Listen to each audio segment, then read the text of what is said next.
60대의 99%가 후회하는 10가지. 첫째, 더 많이 저축하라. 은퇴 이후 가장 큰 문제는 경제적인 어려움이라고 합니다. 고정 수입이 줄어드는 탓에 생활고에 시달릴 수 있습니다. 젊은 나이에 저축을 하지 않으면 은퇴 이후 빈곤층으로 전락하게 됩니다. 둘째, 아내를 상전으로 모셔라. 이 대목은 남자들에게 해당합니다. 젊은 나이에는 아내가 소중한 것을 잘 모릅니다. 하지만 늙으면 아내 외에는 당신을 챙겨줄 사람은 없습니다. 자식도 소용없을 수 있습니다. 평생 아내에게 덕을 쌓지 않으면 나이 들어서 천대받습니다. 선배들의 생생한 조언입니다. 셋째, 노년을 함께 할 친구를 만나라. 배우자 다음으로 친구가 가장 소중합니다. 자식들은 바쁘다고 얼굴 보기 어려울 것입니다. 평생을 함께 할 수 있는 친구가 없다면 노년은 외롭고 쓸쓸할 것입니다. 넷째, 자식과 대화를 많이 하라. 자식들과 평소에 대화를 많이 하지 않았다면 노년에 소중한 친구 하나를 잃는 셈입니다. 늙고 병들면 자식들에게 의지하게 됩니다. 자녀들과 진정으로 소통하지 못했다면 노년이 불행할 것입니다. 다섯째, 건강을 관리하라. 특히 치아를 소중히 하라. 건강이 중요하다는 사실은 누가 모를까요? 하지만 젊어서는 잘 모릅니다. 평생 운동과 식단 관리로 건강을 유지하는 습관을 가져야 합니다.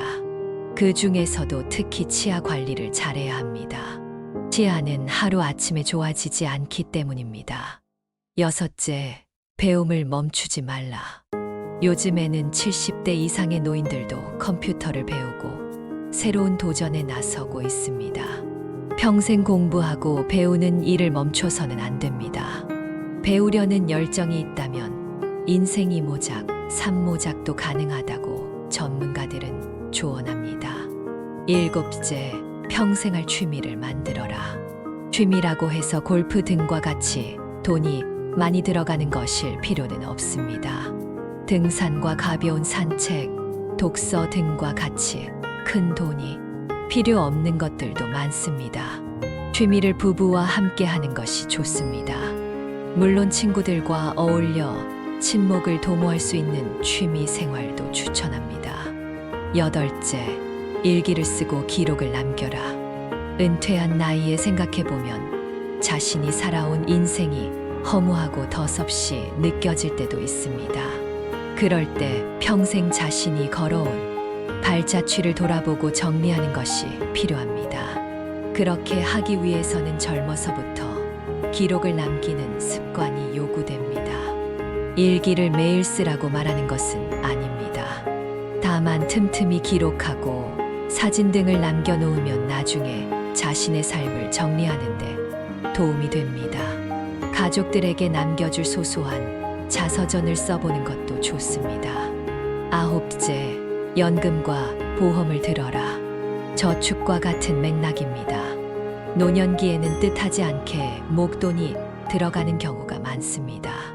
대부분 건강과 관련된 비용입니다. 연금을 통해 안정적인 생활비를 충당하고 보험으로 예상하지 못했던 질병에 대비해야 합니다. 아깝다고 생각한다면 어리석은 행동입니다. 열째, 좀 더 도전하고 여행을 많이 하라. 그렇습니다.